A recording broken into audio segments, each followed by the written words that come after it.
How can an organization address fast-moving change and crises when uncertainty and volatility are the order of the day?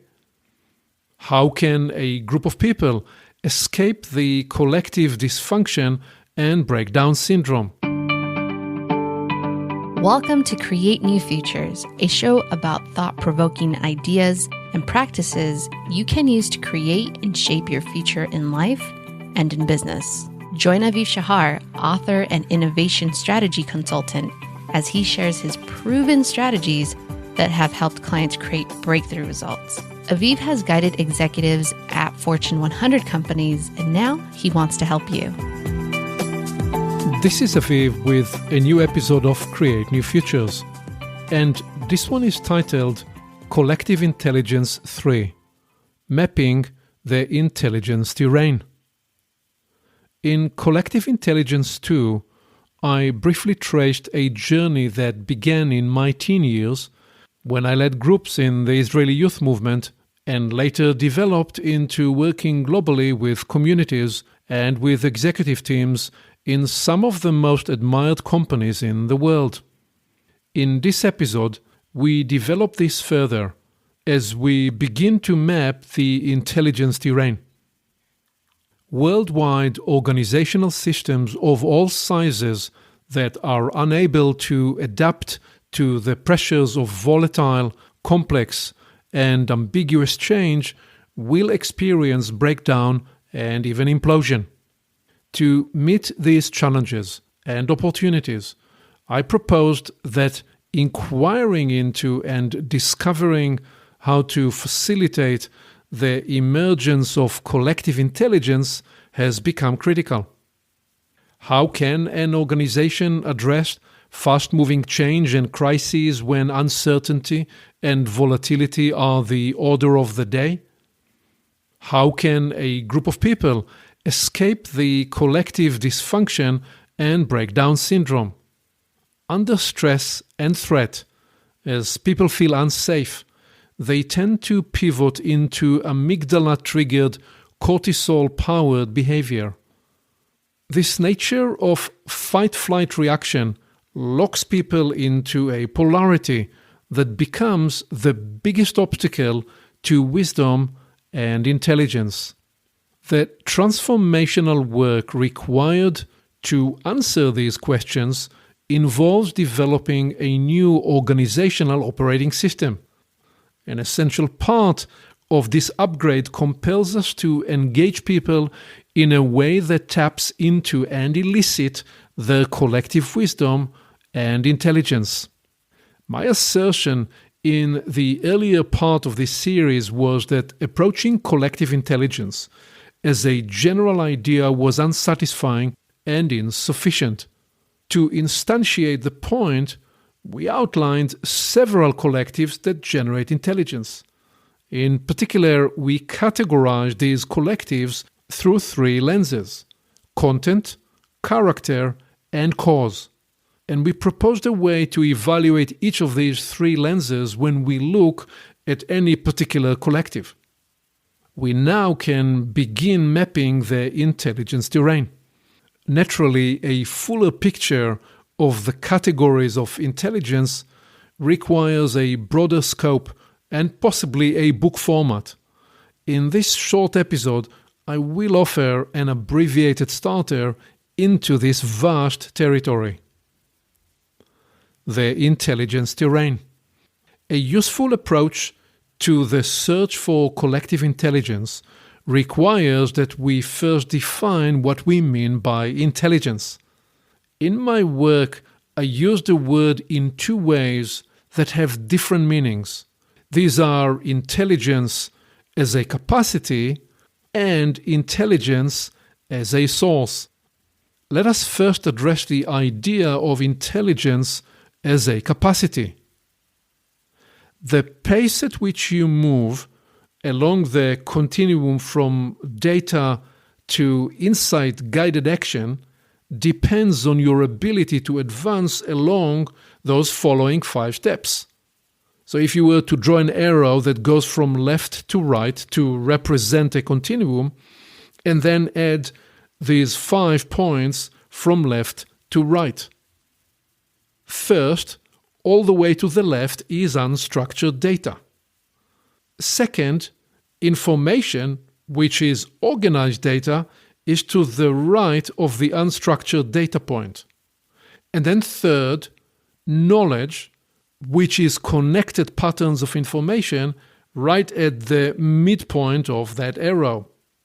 And fourth, wisdom, which is applying context and experience to knowledge to the right of the midpoint. And now all the way to the right, the fifth point, which is insight-guided action, by which we mean potentiated action that comes out of insight, placed at the right end of the arrow all the way to the right. So if you drew that arrow, you have on the left unstructured data, then information, then knowledge, then wisdom, and then insight-guided action. And in that sense, intelligence is the capacity to move along this continuum by converting data into information, and then into knowledge, and then to wisdom and insight. Intelligence, therefore, defines the velocity of this metabolic process. That is how quickly you move along this continuum to potentiate action. This flow renders the term actionable insight, which people in business for some reason love to use, redundant, because the way I'm defining insight here is already actionable. By definition, I'm proposing an insight is actionable. When the process resultant is not actionable, it may be knowledge or wisdom, but it is not an insight yet. Forward momentum along this continuum is the capacity application of intelligence. So in this context, in this capacity context, any group, any organization, any system can ask the following questions to evaluate itself. How effectively are we moving along the continuum? How well do we gather and organize data? How well do we allow the organization to become knowledgeable about itself by connecting patterns of information? To what extent do we enable wise leadership and decision-making? Obviously implying how well do we harvest our knowledge to become wise in terms of our leadership? And then, how well do we apply experience and context in that? What insights guide our decision-making? And ultimately, how aligned our activities to our insight-inspired purpose?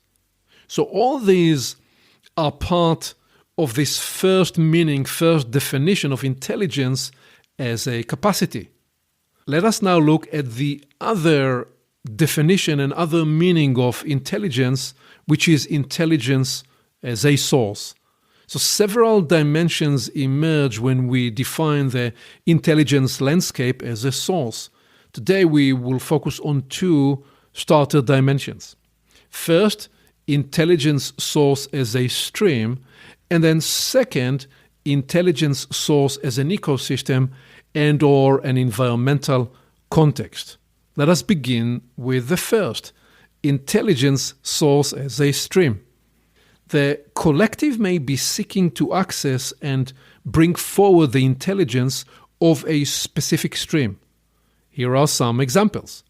They may include educational intelligence, or healing intelligence, or interpersonal, psychological, and social intelligences. And they also may, for example, include organizational intelligence, structure and system intelligences, creative intelligence, aesthetic and artistic intelligences, and also somatic intelligence, musical intelligence, theological and storytelling intelligences, developmental and spiritual intelligence, and of course, strategic and business intelligences. You get the idea. Any field, any space, any domain of knowledge, consider that there is a stream of intelligence that flows into and out of that domain. So some of these streams flow into each other, while others are more contained and singular in nature. In all cases, they encompass and represent human aggregated and naturally arising intelligence. Some streams have been explored and codified by various pioneers in these fields, while others are yet to be codified. These intelligence currents carry their own evolutionary impulses. This is an important idea, whereby an intelligence stream contains its own propulsion to become more conscious of its own development through the people championing these endeavors. Come along with me into this mind-bending contemplation. Imagine that streams of endeavor represent living, breathing spheres that develop an aggregated consciousness and evolving intelligence through the people who become their champions. Here is a case in point. After Roger Bannister broke the 4-minute mile barrier in 1954, the intelligence of that performance became accessible for others who quickly followed to run the mile in less than 4 minutes. Similarly, in other domains, once a performance wall is broken or a stop situation is removed, the intelligence stream expands. I propose that each intelligence stream has its own frontier where its evolution actually occurs. In pursuing collective intelligence, the group's effort to clarify the thrusting inquiry and the focus it seeks to source can direct its quest for intelligence and meaningfully enhance its results. In the context, therefore, of intelligence source as a stream, any group can ask itself, what specific intelligence are we seeking? And why? So this is the intelligence source as a stream. Let's now look at another way of appreciating intelligence source as an ecosystem, and in this particular example, in the environmental context. I'm going to illustrate this idea and interpretation of intelligence as an ecosystem and/or environment in two ways. First, ecosystems. Okay, so every ecosystem brings its unique requirements, support, and possibilities. For example, the information and resources required to survive and thrive in the desert are different than those required in the Amazon rainforest, and both are different than those needed in the Pacific Ocean. Each ecosystem provides the desert intelligence, the rainforest intelligence, and the ocean intelligence, and each of these bring the resources and the know-how to support the effort to survive and thrive in these ecosystems and environments. Similarly, you can imagine different organizations, different markets, different regions, where each ecosystem brings forward its own intelligence, including the capacity to interact with the local people, understand their language, communicate with them, and find the capacity to merge with their ways and style and culture. All that is part of this idea. Okay, so now let me look at the second example, and in this one I choose to focus on family spaces. So this is another simple way to consider an environmental context as an intelligence source, and in this specific context I'm looking at the family unit as a collective that navigates a range of spaces in which it operates. And I'm proposing that a highly functional family finds and applies a full spectrum of collective intelligences. For example, there is the kitchen intelligence, the living room intelligence, the bedroom intelligence, and the recreation and games room and the reading room intelligences. Of course, these days everybody is hiding most of the time behind their electronic devices, but still, you can flow with me in seeing how in the traditional settings of a family, in each of those environments, there are different ways, different behavioral sciences, and yes, a different endemic intelligence that emerge in that ecology or in that environment. And I'm proposing indeed that a different intelligence is activated in each of those settings, as is the case when the family goes on an outdoor hike. Each of these spaces promotes its own behavioral intelligence. The space, its opportunities, requirements, and purpose offer context and intelligence about how to be and what to do.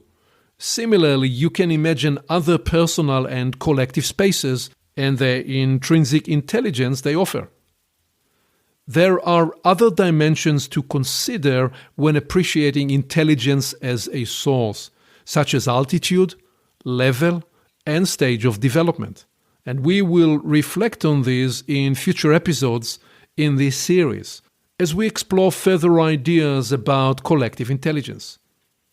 The point here is that in every endeavor, there are times that feel like you're swimming downstream, and then there are times where the experience is one of swimming upstream. Begin each venture by seeking to understand the collective you are called to serve, by appreciating its content, character, and cause. Then proceed with clarifying the inquiry that guides the effort and the intelligence stream your group hopes to source. To meet the challenges now facing all organizations and humanity at large, we must find ways to engage and access emergent realms of collective intelligence. For too long, humankind largely has been separated from the sources that bless and support life's higher potential, limiting people's ability to operate and express themselves to a very narrow range of their immense creative capacity. The sources of human intelligence go far beyond a Google search. And we must never forget that fact. We must never outsource our intelligence to the simple Google search. When facilitated and approached wisely, any human endeavor can be supported spontaneously by fantastically broad natural realms of intelligence. How will you play your part in this development? Thank you for listening. Aviv always encourages his clients to identify the one or two ideas they can move forward into action immediately. What will you capture and apply today? You can always begin with a small action and then build momentum over time. When you move forward from an idea to action, you get immediate ROI, return on the time you invested, and return of learning. And then the learning cycle builds the success propulsion. One more thing. You can reach Aviv directly by phone and email to discover how he can help you create a new future for your business and organization. Creating your new future can begin today.